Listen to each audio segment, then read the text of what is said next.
कोई देरी नहीं है। देखो, शुरू में हर एक कैंडिडेट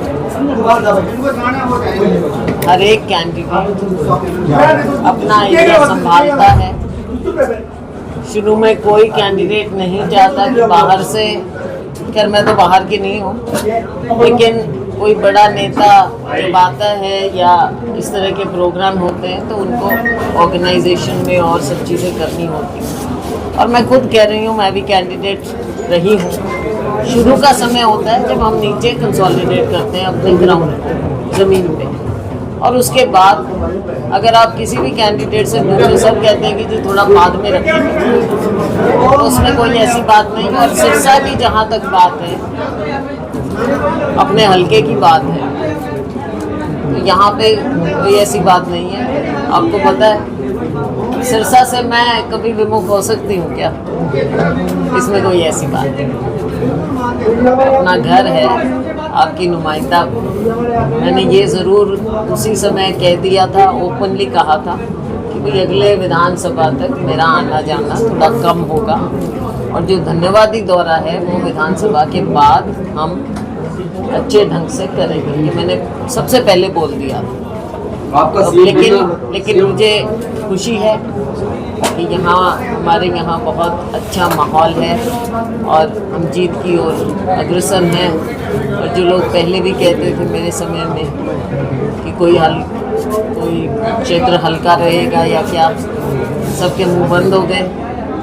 हाँ देखो, हाँ कोई बात नहीं, सबसे बातचीत जारी है, सब आएंगे, सब मेहनत करेंगे पार्टी के लिए। सब 4 दिन रह गए, 4 रातें रह गई हैं। कोई बात नहीं, 4 कौन से भी तो तेरा नहीं।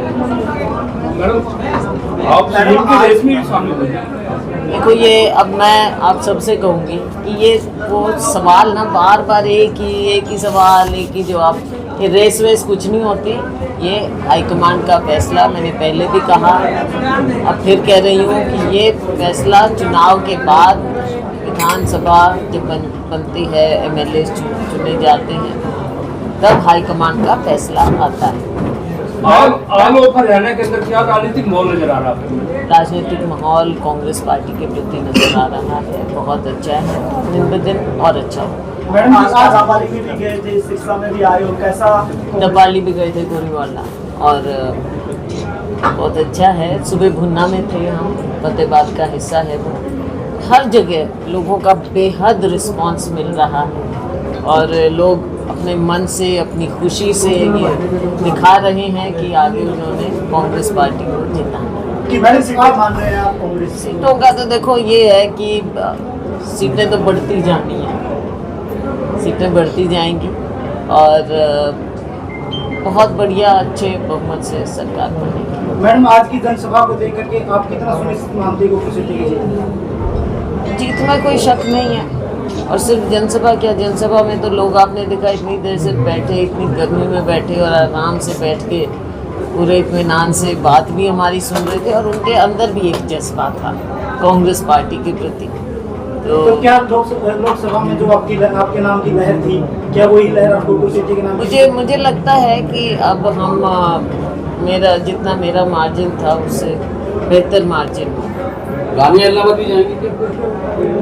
अभी तो बन रहे हैं प्रोग्राम। हाँ, अभी बातचीत हो रही थी अमर सिंह जी से, डेट सेट कर।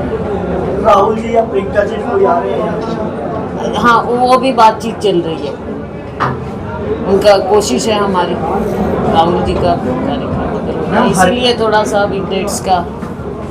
मैम, हरियाणा में जो प्रधानमंत्री की रैली बढ़ रहा है, मैम हरियाणा में जो प्रधानमंत्री की रैली हो रही है उसका ग्राफ पिछली बार की तरह दिखाई नहीं दे रहा, उसको कैसे देखते हैं? देखो, पिछली बार भी कोई खास नहीं था, आपको सच्ची बात बताऊं, पिछली बार भी नहीं था। मीडिया में अब जो दिखाया जाता है या दिखाने का प्रयास होता है वो नीचे ज़मीन पर नहीं होता, और अब तो बिल्कुल भी नहीं बचा।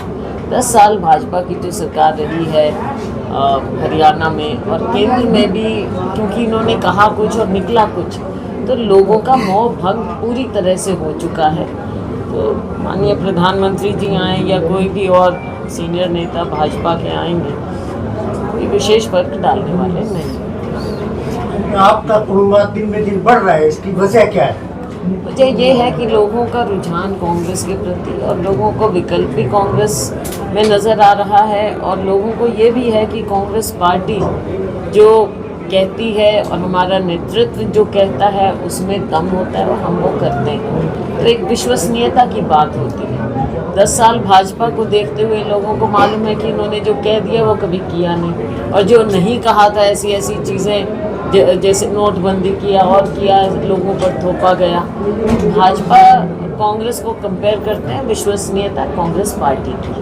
मैडम, महंगाई बेरोजगारी के मुद्दे पे कुछ कहना चाहूँगा। बिल्कुल महंगाई है, चरम सीमा पर है, बेरोज़गारी है। ख़ास तौर से हम हरियाणा देखें तो कुछ रिपोर्ट्स हैं जो बिल्कुल हरियाणा को ऑलमोस्ट नंबर 1 पे ले जाते हैं बेरोज़गारी में। फिर पलायन की बात खुद राहुल जी ने की।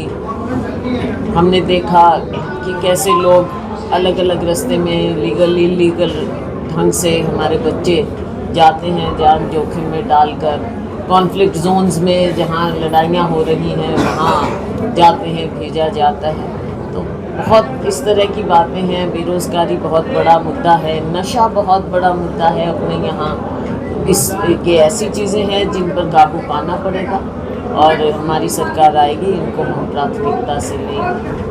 मैम, सिरसा में कुछ नाराजगियाँ हैं, वीरवन मेहता जी से आप बातचीत करेंगे, उनको साथ लाया जाए? देखो, कैंडिडेट्स हैं, बहुत उम्मीदवार हैं, नवीन जी भी हैं और भी हमारे साथी हैं जो टिकट के दावेदार थे, और इनमें से कोई भी कम नहीं। तो हमारा प्रयास होगा कि सबको परिवार की तरह मानते हुए, परिवार का हिस्सा है। टिकट कभी किसी को मिलता है, कभी कोई स्थिति बन जाती है, तो जैसा भी है हम सबको मनाने का प्रयास हमारा, क्योंकि हम सबको परिवार का हिस्सा मानते हैं। गोकुल जी को टिकट मिला है और सारे साथी लग गए हैं इनके साथ। मैडम, एक आपकी बड़ी चर्चाएं चली हुई, आप कांग्रेस से इस्तीफा दे रहे, भाजी जी क्यों, इसमें क्या सच्चाई है? ये क्या चर्चा है? कोई कह रहा है अब आए, तो देखो अब आए, अब कोई कहे हमारी पार्टी में आ जाओ, कोई कुछ कहे, कोई कुछ कहे। और सिरसा के लोग तो जानते हो मेरे को, फिर कांग्रेस से कभी कांग्रेस छोड़ सकती है। देखो, ये मिसयूज जो पैसे का अब कहीं ना कहीं फेलियर प्रशासन का भी है। अगर इस तरह के काम होते हैं, प्रशासन को भी इसमें देखना पड़ेगा क्यों ऐसा हो रहा है, क्योंकि लोकतंत्र में इस तरह की हरकतों की कोई जगह होना नहीं चाहिए। और लेकिन मुझे विश्वास है कि यहाँ के लोग हमारे बड़े जागरूक हैं और वो अपने मन से वोट डालेंगे। लोभ लालच में कांग्रेस के टिकट वितरण में क्या सोचते हैं, आपको दरकिनार किया गया है या गुड्डा-गुड की जांच है? देखो, गुट वोट की बात तो ऐसा है, हर पार्टी में अलग अलग नेताओं का अपना अपना होता है, स्पेस होती है, जगह होती है, के साथ जुड़े हुए लोग होते हैं, तो ये सब हैं। अब लेकिन जब टिकट वितरण हो जाता है तो उसके बाद तो फिर पार्टी के तरह से ही हम चुनाव लड़ते हैं। हमें बहुत खुशी है, देखो बहुत ही निहायत शरीफ व्यक्ति हैं और हमें खुशी है कि ये हमारे साथ हमारे परिवार में आ गए हैं और आगे हम इनको पूरा मान सम्मान दें। इनका भी बहुत अच्छा रिज़ल्ट रहा। देखो, कुछ भी कहो, ऐसे माहौल में 1 लाख वोट के करीब लेकर गए। इनकी अपनी पर्सनालिटी भी और बड़े हम्बल लोगों से मिलनसार, और बेशक दूसरी पार्टी से लड़े लेकिन इनसे इनके काम से, इनके व्यक्तित्व से हम सभी प्रभावित रहे। ये तो कोई पता नहीं क्या गेम खेला इन्होंने या क्या हुआ इनके साथ, क्योंकि मुझे पता चला कि शायद इनके बीजेपी के नेताओं को भी नहीं पता था, किसी का कुछ ऐसा भी पता चला। ये तो एक मजाक सा हो गया है, लेकिन ये पार्टी भी ऐसी है। आपने देखा कि जिस तरह से ये पार्टी ये चुनाव लड़ रही है, या इनका भी जो 10 साल के बाद जो पार्टी अपने आप को कहती है कि हम बड़े डिसिप्लिन्ड पार्टी हैं, या पार्टी विद अ डिफरेंस, बहुत कुछ कहा जाता था भाजपा के बारे में, लेकिन वो तो सारा कुछ धरा का धरा रह गया। और कुछ पार्टी में इनके देखो नेतृत्व की भी प्रॉब्लम है। इनके स्टेट में कोई ढंग का नेतृत्व पनप नहीं पाया, लोगों के साथ ये जुड़ नहीं पाए, काम कुछ करके दिखा नहीं पाए। 10 साल लंबा अरसा है, हरियाणा में कितनी सीटों की दावेदारी रखते हो? अभी आपने पूछा तो सीटों की गिनती कांग्रेस पार्टी ऐसे नहीं करती है। हम ये ज़रूर कहते हैं कि बहुत बढ़िया बहुमत से, लोगों का रुझान देखते हुए बहुत बढ़िया बहुमत से हम जीतेंगे, सरकार बनाएंगे और 90 की 90 सीटों पर हम जीतने के लिए ही लड़ रहे हैं। गोकुल सेतिया की इस जीत को और ज्यादा सुनिश्चित करने के लिए आप अपने समर्थकों से क्या कहना चाहेंगे? इसमें कहने की तो क्या गुंजाइश रहेगी, सब साथ लग गए हैं और हम सारे साथ हैं। अब कौन सा अब कोई भीतरघात इतने दिन निकल के क्यों भीतरघात कौन सा रहेगा? कोई भीतरघात नहीं, कोई भीतरघात नहीं होगा। सारे मिलके चुनाव इनका लड़ रहे हैं और सभी कांग्रेसी नीचे जमीन पर पूरी मदद में है। अगर कोई एक आध रह गया तो जैसा मैंने कहा बातचीत करके सबको साथ। मैडम, कांग्रेस मुक्त का नारा दे रही है सिरसा में बीजेपी, सभी कहते हैं इसीलिए हम मिलके लड़ रहे हैं कि कांग्रेस को यहाँ से हरा जाए। इसको आप कैसे? थोड़ा समय आगे देखिएगा। ये तो देश होना चाहता है भाजपा मुक्त। सिरसा तो हुई अगली बात देखो, यहाँ पर हरियाणा तो होने जा रहा है। कैसे दें नारा भी किस हिसाब से देंगे? आप ये देखो ना कि जो मुख्यमंत्री रहे इतने साल, 10 साल के करीब आने को थे, मुख्यमंत्री चेहरा बदला गया। जो नए मुख्यमंत्री बनाए 4 महीने के बनाए, अब चुनाव लड़ रहे हैं, किसी और जगह से लड़ रहे हैं। तो इनके पास स्टेट में ना नेतृत्व है और जो जिसने 9.5 साल सरकार चलाई उनकी कोई ओनरशिप ही नहीं रही। कोई कहता है कि पीछे से वो चला रहे हैं, लेकिन जिम्मेवारी है नहीं। अब कोई काम किया हो तो गिनाए कौन? इनके सामने तो बहुत बड़ी बड़ी समस्याएं हैं। मैडम, कल पूर्व मुख्यमंत्री हिसार में आए हुए थे, तो उन्होंने एक कार्यकर्ता को धमकाया था। उसने कहा था भी भाजपा तो आ रही है पर हिसार में हार रही है भाजपा। इसको आप कैसे देखते हैं? इनकी पार्टी का मामला है। अब इनकी पार्टी में क्या कुछ असलियत कोई बताता है तो कई बार अच्छी नहीं लगती।